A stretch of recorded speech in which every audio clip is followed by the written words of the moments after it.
Falta muito pouco para Brasília ganhar um presente à altura da capital brasileira. Em breve, o SESI-Lab, um espaço dedicado à arte, educação, ciência, tecnologia e inovação, abre as portas numa iniciativa inédita do Serviço Social da Indústria.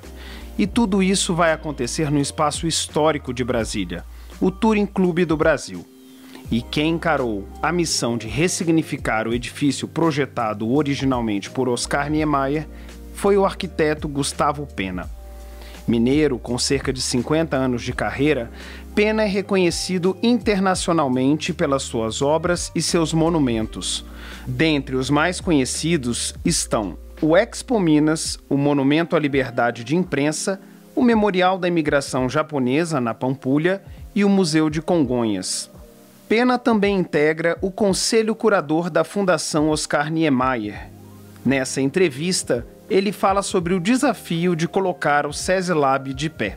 Comigo nessa entrevista, o arquiteto Daniel Mangabeira, sócio do Bloco Arquitetos e ex-presidente do Conselho de Arquitetura e Urbanismo do Distrito Federal. Gustavo, a gente aqui no centro de Brasília, a gente tem dois grandes arquitetos e urbanistas, Lúcio Costa e Oscar Niemeyer. Como é que o senhor se sente entrando para esse trio aí? Olha, tem uma particularidade, porque eu conheci Lúcio Costa porque quando eu estudei, fiz estágio no Patrimônio Histórico e Artístico Nacional, ele era o coordenador do departamento, que eu com 19 anos estudava. Então eu tive um contato com o Lúcio Costa, que me ensinou a olhar a arquitetura brasileira, colonial. Eu tive um contato muito rico com ele. O Oscar Niemeyer, eu sou membro do Conselho Curador da Fundação Oscar Niemeyer, de maneira que eu tive muito contato com o grande Oscar, o mestre Oscar, e escreveu coisas sobre meu trabalho e tal. E particularmente também porque meu pai, Roberto Penna, é pioneiro de Brasília, construiu o Catetinho. Então a minha ligação com essa cidade, com essa história, é uma ligação quase que visceral, né? Eu estou dentro disso, isso faz parte da minha existência, do meu viver e do meu conjunto de significados e símbolos. E agora você está no centro, está no coração de Brasília, né? É isso que eu acho incrível, que é o seguinte, o endereço disso aqui é um endereço louco, né? Que é o endereço no cruzamento que o Lúcio Costa fez no plano original. Ele disse, vou fazer uma cruz e começa Brasília a partir dessa cruz. Estamos exatamente no ponto do cruzamento desses dois eixos, né? E num projeto de reforma que geralmente é mais complicado, né? Se atuar numa edificação pré-existente. Além de ser um projeto de reforma, é um edifício do Oscar Niemeyer, é um edifício que também é tombado pelo IPHAN, está nesse cruzamento que é super importante. Como foi fazer esse projeto tendo todas essas referências? Eu tiro o nome reforma, porque reforma é como se você mantivesse as mesmas características e a mesma função, do prédio inicial. Sim. Nós aqui fizemos uma transformação, uma ressignificação do prédio. O prédio tinha uma presença de lugar, ele tinha o seu lugar, ele sempre teve. Mas ele nunca teve a função que ele poderia ter assumido dentro da cidade, uma função de articulação cultural, não é? Então eu acho que quando a gente foi trabalhar nesse projeto, o que mais me animou foi exatamente dar a esse prédio um valor que ele não tinha ainda demonstrado para Brasília. E como articulação urbana também. Urbana, quer dizer, nós estamos onde o povo está, como diz Milton Nascimento, né? O artista tem de ir aonde o povo está. E onde que o povo está? Exatamente no cruzamento desses dois eixos, com a rodoviária, com essa articulação urbana. E nós vamos trazer para aqui o quê? Ciência, tecnologia, cultura, a questão da inovação. A inovação no sentido da fusão das várias expertises, dos vários interesses. A inovação no sentido do ecossistema, ela é inovação coletiva, são várias pessoas inovando em várias áreas, trabalhando conjuntamente. Esse prédio é exatamente para isso. Vai apresentar isso. Para apresentar como que você pode lidar com a transferência do conhecimento de uma forma lúdica. Todo mundo vai brincar de aprender. E brincar de aprender no lugar símbolo do Brasil. Não é isso? É que eu acho que por isso é que tem essa força emblemática de paradigma, de novo modo de pensar. O edifício é o edifício do Oscar Niemeyer, que foi feito na época da fundação de Brasília, mas ele continua gerando valores para o futuro. Quer dizer, é importante, até porque eu acho que o mestre Oscar, lá onde ele estiver, lá, né, no Olimpo, onde ele está, ele deve estar satisfeito de ver que um edifício teve uma sobrevida espetacular. Ele vai ganhar uma força na própria cidade que ele tanto amou e pela qual ele lutou tanto. Os brasilienses ou as pessoas que passavam aqui talvez não tivessem a dimensão, talvez, do tamanho, do espaço e de uma eventual funcionalidade que esse prédio poderia ter. E como você falou a respeito da ressignificação de todo esse espaço, quais foram as suas preocupações na hora de juntar o passado com o futuro? Primeiro, o prédio não podia ser transformado naquilo que ele tem de fundante, né? Que é a própria arquitetura do Oscar, com essas curvas que são dele. Já é o gesto criador. Segundo, eu acho que nós mostrássemos aqui, pelos usos que foram sendo de alguma forma, alterando a missão do prédio. Foram construções, viu, Daniel, que degradaram muito o prédio. Se você chegasse aqui e visse esse prédio no momento em que nós entramos, a sensação era de uma verdadeira desmaterialização ou desvalorização daquela missão que ele tinha dentro do conjunto da cena brasiliense. Então, o que nós fizemos foi limpar, arejar, ligar através do prédio. O prédio não é um obstáculo mais, ele é uma transição entre os espaços. Essa estrutura vai ficar leve porque as esquadrias são amplas e abertas. Você repara que hoje, você passando aqui pelo eixo rodoviário, se você vê através do prédio, o prédio era um obstáculo. Ele não valorizava a estrutura que tinha aqui em cima. Então a gente está valorizando, é uma delicadeza, sabe? É uma maneira de dar, sublinhar.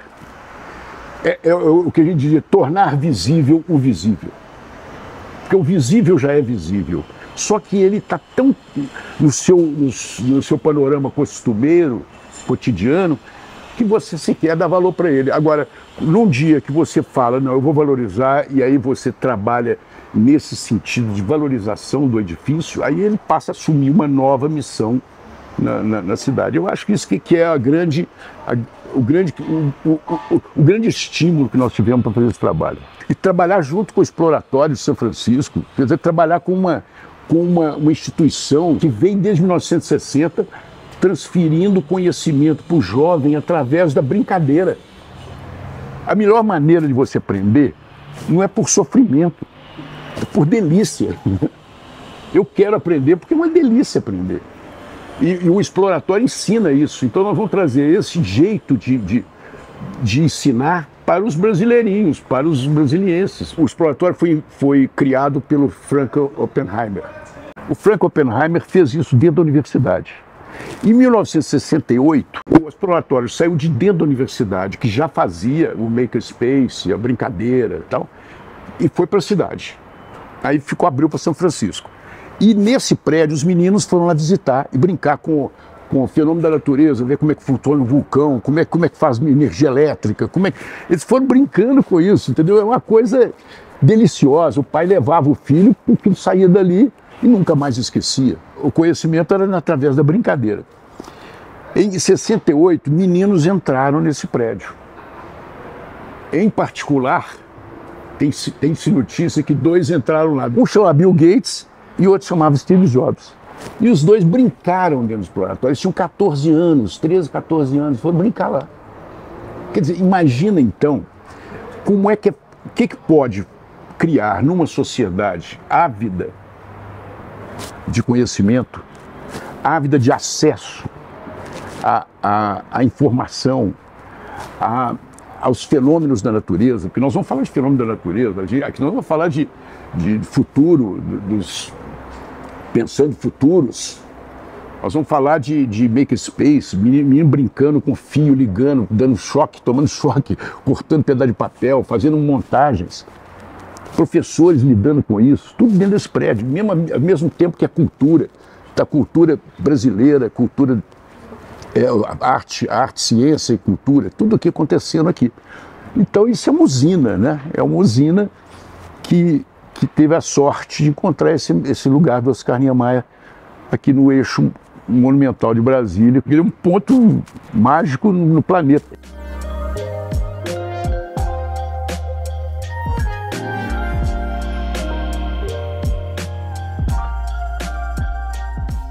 Eu queria que você explicasse um pouquinho arquitetonicamente essa desmaterialização que você disse a respeito do projeto que estava aqui e essa diferença em relação ao projeto original, porque são três coisas, né? O seu projeto, o projeto que você encontrou e o projeto original. O desafio maior é você pegar uma estrutura de concreto que tem vãos definidos, ela já tem seu determinismo, quer dizer, são vãos rigorosamente iguais, com essas nervuras que formam o grande, vamos dizer, o grande caminho do projeto, é exatamente esse ritmo de sombra, é manter isso integralmente.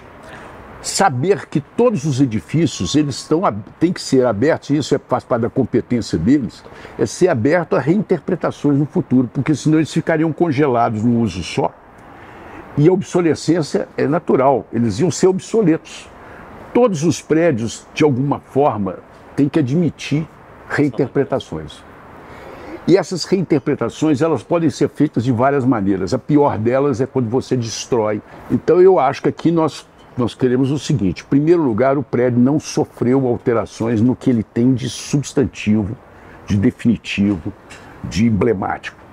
O que nós fizemos foi arranjar espaços internos, criar conexões novas e dar ao prédio alguma coisa que eu acho que é praticamente a ideia do próprio Oscar Niemeyer, a permeabilidade. Isso aqui você vê que é um grande pórtico que está na Casa do Baile, está em todos os prédios dele, é no nível do observador você ter transparência. Ao longo do tempo foram vedadas as paredes, aqui embaixo foram criadas novas paredes, novas estruturas que nada tinha a ver com essa estrutura inicial. Foram uma série de reformas mesmo, de adaptações, de deturpações, de mutilações do prédio. O que nós fizemos foi criar uma estrutura de rede de serviço que desse viabilidade para os novos usos, criar um sistema de iluminação e acústica que valorizasse a estrutura. Trabalhamos um pouco da estética do visual, em que as instalações são visíveis, porque elas partem também do pressuposto que aproveita para ensinar. Eu quero ensinar ao menino como que é um ar-condicionado. Então você vai ver um duto de ar-condicionado, né? Quero o que é acústica. Então você tem um elemento absorvente acústico. Como é que são feitas as instalações. E as coisas são visíveis para serem didáticas, não é? Então essa coisa de explicitar é muito importante. É dar visibilidade às instalações também. O concreto aparente, a própria revelação da estrutura. Quer dizer, quando a engenharia terminou, a arquitetura estava pronta. O que nós fizemos é basicamente isso: dar a esse prédio superfícies absorventes, luminotecnia, conforto térmico. O nosso prédio vai passar por um processo de certificação na LEED, para que ele seja sustentável, que ele seja exemplo de sustentabilidade. Nós temos aproveitamento das águas, nós temos o uso das plantas de cerrado para fazer paisagismo. A gente tem uma inserção, assim, uma espécie de responsabilidade. Nós sabemos que o prédio tem que dar um exemplo. Um exemplo de quê? De respeito ao passado, respeito ao mestre e de demanda para o nosso próprio país. O nosso próprio país precisa de exemplo. Então a gente acha que um exemplo desse tem seu peso, vai ter sua presença, vai ter gerar uma discussão, um debate sobre as questões. Então acho que isso vai ser um novo tempo, espero que seja. O SESI Lab ele foi inspirado no Exploratorium lá da Califórnia, que é esse espaço de arte, de inovação, de ciência, de cultura. E como você falou, primeiro se tem o conceito e depois se parte, de certa forma, para a arquitetura. Como é que você acha que a arquitetura desse espaço influencia no conceito que foi criado para o SESI-Lab? Olha, o exploratório, ele ocupa um pier.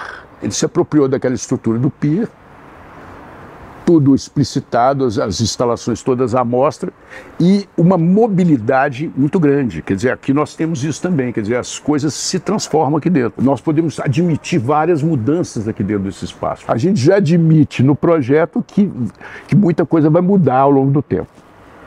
Então, quando a gente pensa no exploratório, nós pensamos também nessa questão da inovação que o exploratório propõe como uma maneira de transmitir conhecimento através de um processo lúdico, divertido, estimulante, participativo, coletivo e fazer com que a gente tenha aqui um ecossistema de inovação que também é divertido, não formal, democrático, né? Como é que é a inovação que a gente quer? Sentar na sala, tem um sujeito que mexe com informática, outro que mexe com botânica, o outro que mexe com química e o outro mexe com, sei lá o que, astrofísica das estrelas duplas, não é isso? Sentamos todo mundo junto, conversamos sobre isso e sai ideia. E o que o mundo demanda hoje? O mundo demanda essa fusão, esse encontro de vários olhares de mundo que vão contribuir para uma ideia, surgir uma ideia nova. A ideia envolve questões políticas, questões artísticas, questões tecnológicas, envolve tudo. Então esse equipamento aqui é isso, é uma fusão, é uma esquina, não é à toa que é uma esquina do mundo, porque vai cruzar não só ônibus numa direção e de outra, né, norte, sul, leste, oeste, mas também pensamentos norte, sul, leste, oeste, e interesses norte, sul, leste, oeste, sudeste, para baixo e para cima. Aqui é uma bolha. O ecossistema que eu acho que nós vamos viver no mundo contemporâneo é essa coisa de a discussão está aberta a todo mundo. Jornalistas, arquitetos, urbanistas, sociólogos, mecatrônicos, todo mundo que mexe com coisa tem que estar sentado na mesma sala, porque o mundo tem que ser reinventado. Nós já estamos percebendo que a gente errou muito. Nós erramos demais e a gente não pode continuar errando. E quando a gente ensina, existe uma coisa muito engraçada nisso, que eu gosto muito de falar, a gente tem que trocar ensino por aprendizado.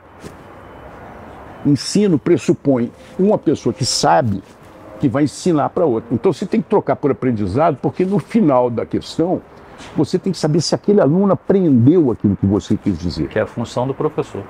Agora, quem é o professor hoje em dia, Daniel?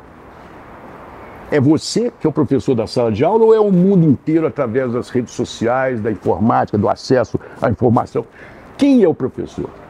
São milhares de professores que estão por aí, milhares de coisas informando e até desinformando, mas existe um mundo em processo. Então eu acho que quando a gente for fazer agora o mundo futuro, que é Pensando Futuros, que é uma das missões desse prédio, nós vamos ter que pensar no aprendizado.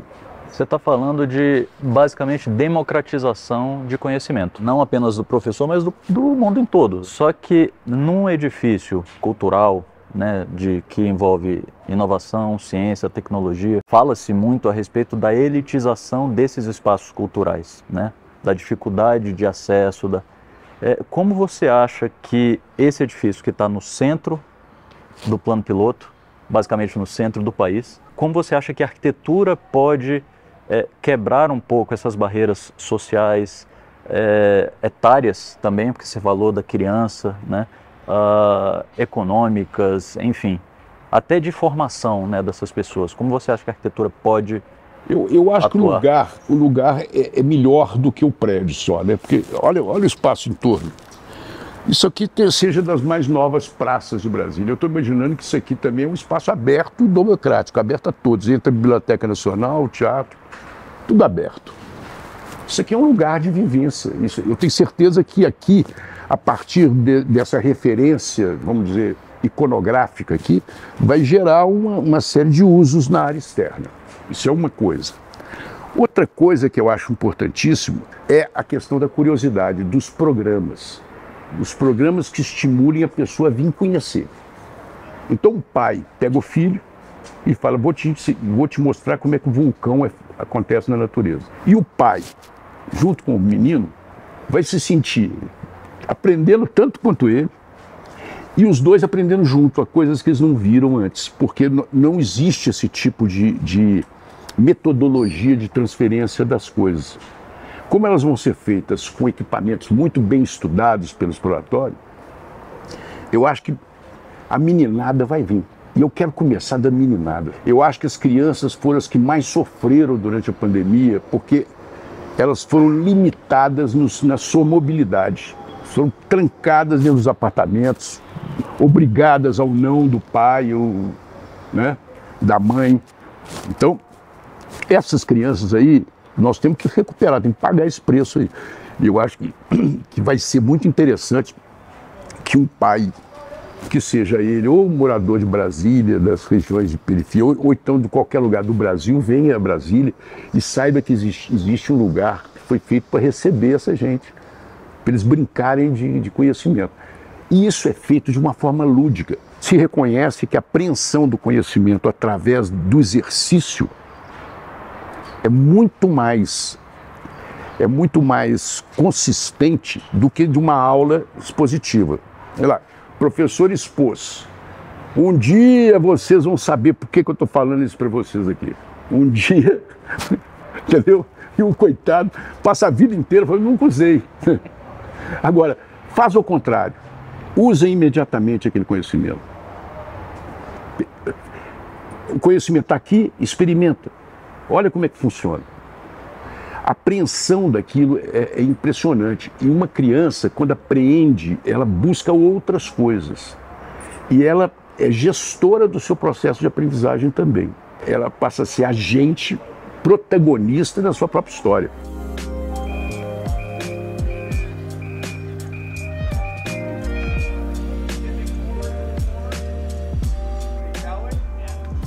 O brasiliense, quando passava aqui pela plataforma, do jeito que a gente chama aqui, às vezes encontrava esse prédio e tinha um desvio. Com esse novo projeto do SESLab, tem uma integração, essa passagem foi restaurada e ressignificada, como você falou. Como é que você prevê agora esse novo fluxo aqui? O que você acha que essa nova passagem pode contribuir para atrair as pessoas?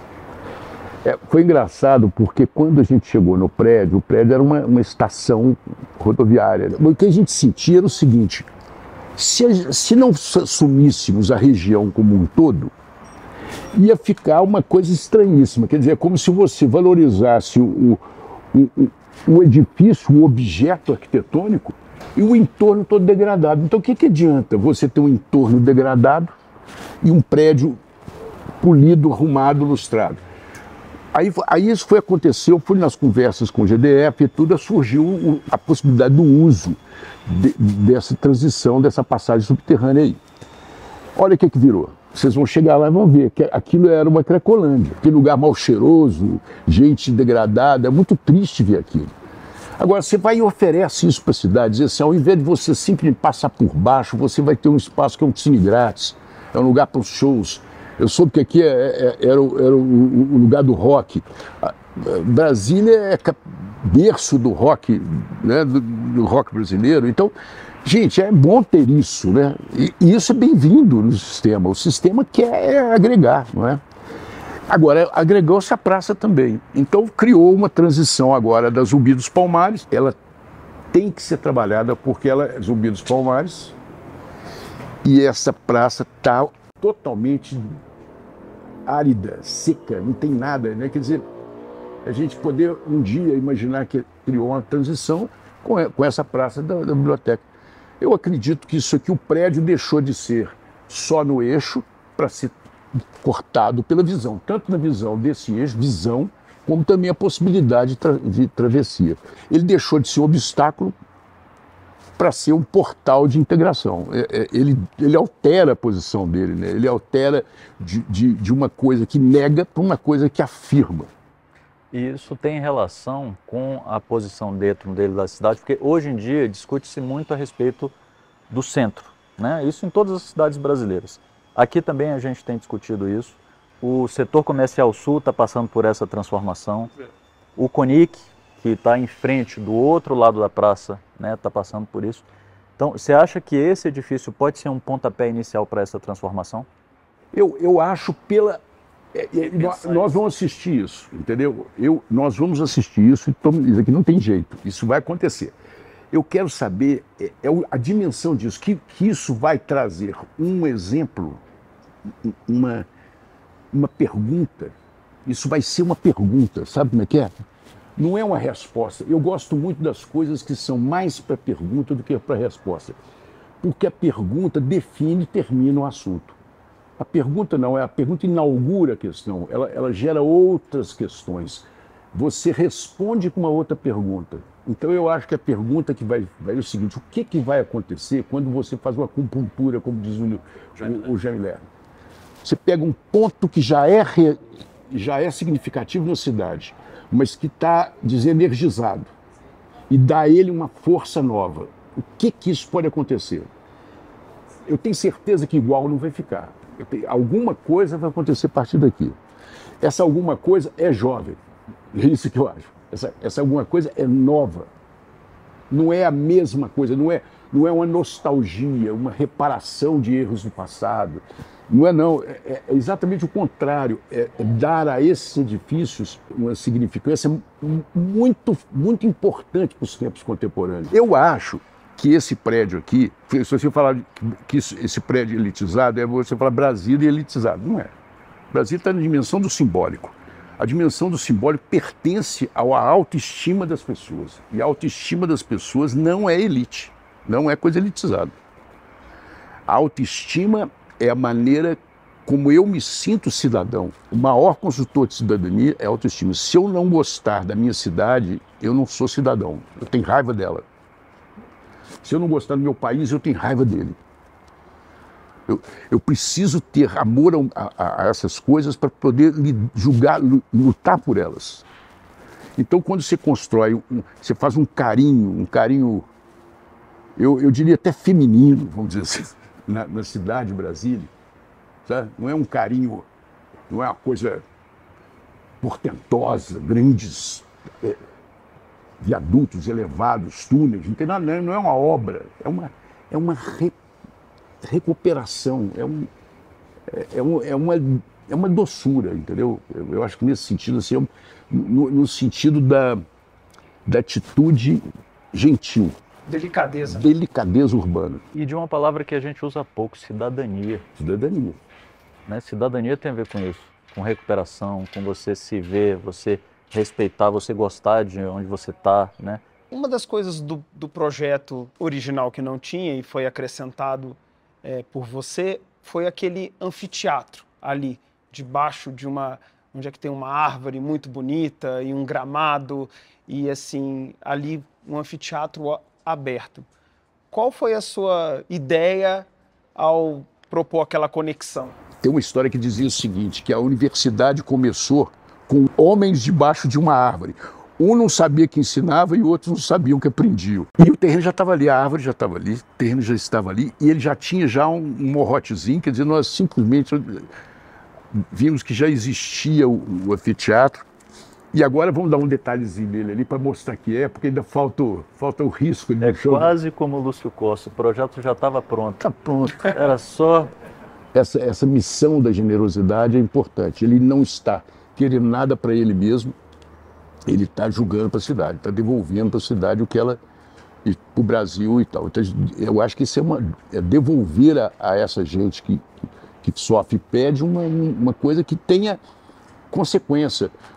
Não é um negócio que é eventual, é um evento e acabou, uma puta festa. Não, nada disso não, isso é um dia depois do outro, para sempre. A praça está pedindo, o prédio está pedindo, a ciência está pedindo, as artes estão pedindo, o olhar da gente está pedindo. Obrigado, Daniel Mangabeira, por dividir essa entrevista aqui comigo. Obrigado, Gustavo Pena, pela essa generosidade, por esse bate-papo enriquecedor. Muito obrigado mesmo. Você pode acompanhar tudo sobre o SESI Lab no Portal da Indústria e em nossas redes sociais. A gente tem que ouvir, né? É aquele negócio, ouvir a voz que vem do coração, não é isso?